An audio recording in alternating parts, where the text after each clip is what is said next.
Hello everyone and welcome back to our channel. In this video we'll be working on Thor, but not the whole character since it's not a stylized character. We'll be working on his head, and this is going to be a series.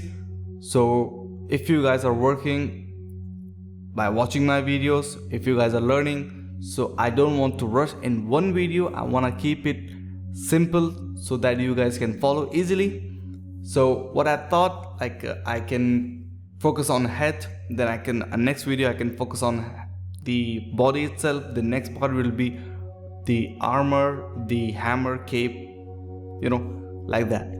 So let me speak about my process. It is going to be quite easy since you guys know how I work with the stylized characters. I'm using one sphere for his head, another sphere is going to be his nose. Why am I adding now the nose? Nose is going to define the face structure.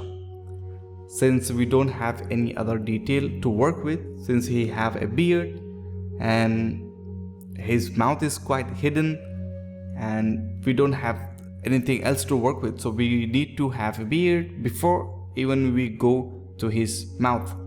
What I did, I just add one sphere for his nose. Then we can have an idea where we need to place his mouth. With that we can give more details, but first we need to add a beard, right?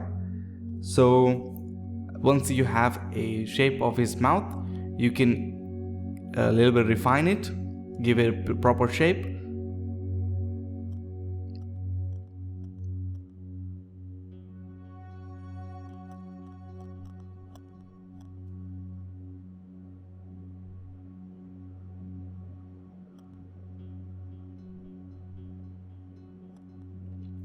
Why am I making it flat? Because that area should be flat, not only in stylized, not only in this kind of concept, it should be even flat on the realistic. Like if you guys are working on a game character, if you guys are working on semi-realistic characters, if you're working on stylized character, if you're working on any concept, it should be flat over there. It will give you that more realistic head, and since you have that, it will be much easier to work with. And remember guys, whenever you guys are working with the concept art, when it is a stylized one or this kind of a concept, keep the area of the temple should be quite crisp, right? And I'll say, if you guys are working with the concept, go with the concept, but not all the through. Keep it your own style.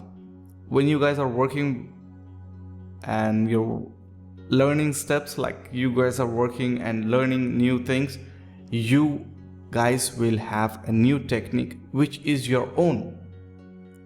People do keep asking me like, oh, how can I have my own style? How can I have my own techniques? If you guys are working with any kind of tutorials and you're practicing on it, eventually you will have your own style. Eventually you will have your own techniques, which is maybe much better than your, like, wherever you're trying to learn from, or maybe it's quite simple to them, like similar to them. So just keep practicing.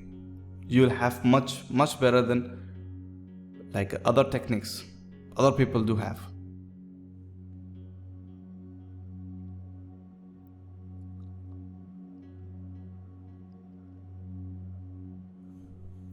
At this stage, I'll suggest you guys to see your head from top view, from bottom view, from back, from front. If you guys are like want to have a proper structure of the head itself, look from the top view and it should be look like an egg. Front part should be narrower than back. So here what I'm doing here, I'm just giving a little bit detail for the eye bags, like below that area, below the eye.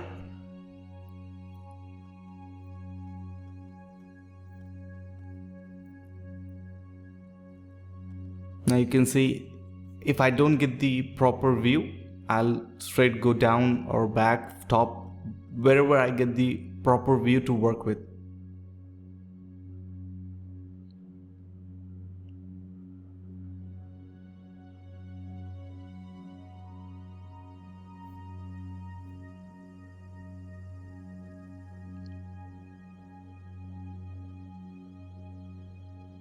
Now this area is quite important to work with, since you guys are having an what do you say, the eyelid.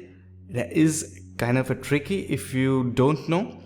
If you know, it's quite easy. If you just drag a little bit mesh from the inside, okay, then just give a little bit crease on it, that will change the game. That will help you guys to have much better vision for the character itself, for the how it's gonna look at the end.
And if some of you guys doesn't have any idea how to make face, how to give a details, keep reference with you whatever you guys are making. If it's a head, keep a reference for a head. If you guys are working on hand, leg, overall body, keep a reference with it. If you guys are even working on so simple like for a glass or for a bottle, for a cycle, it looks in your mind, it's quite simple, I can make it, I know, I have seen 1,000 times, maybe not 1,000,000 times. Believe me, when you're going to work, you will screw. So keep your reference always with you to like work with.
And guys, if you wanted to make a beard or a mustache or a hair, whatever you guys are working for, instead of extruding a mesh from the head itself, that's quite useful, but you will be restricted with the poly count, right? I'll suggest you guys, if you guys are working on beard or hair, something like that, keep like add one more sphere, work with it. It will give you really good control to work with, and it will be helping you easily to make any shape of it. Here you can see you can make it thin, big, long, whatever you want it to make.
For a spike, you can use move brush or any other brush which is you guys are comfortable to work with, and I use a move brush because I feel like it's a good technique to use it.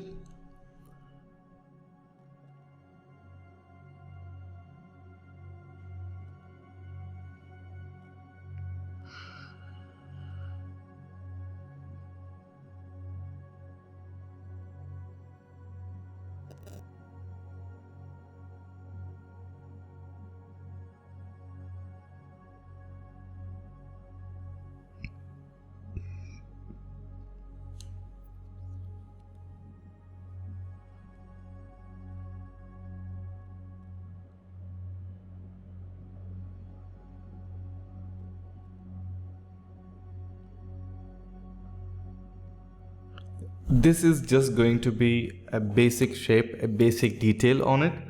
It is not going to be a finalized, because end of the video, like end of this series, the last video is going to be refining the each and every like details on hair, on beard, on his face, on his body, on his clothes, armor, each and everything going to be detailed at the end, not the beginning.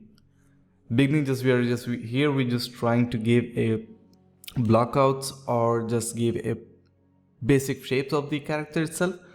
End of the videos will be giving a much better details.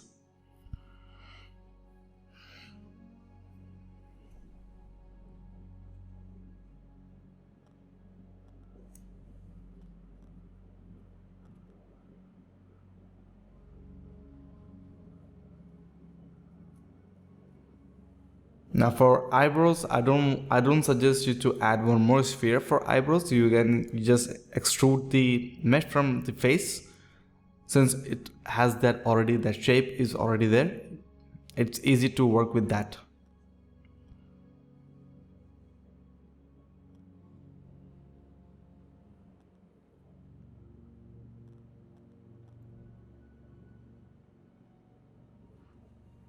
I hope you guys enjoy this video, and if you guys are making the same character, I hope you guys can follow me by step.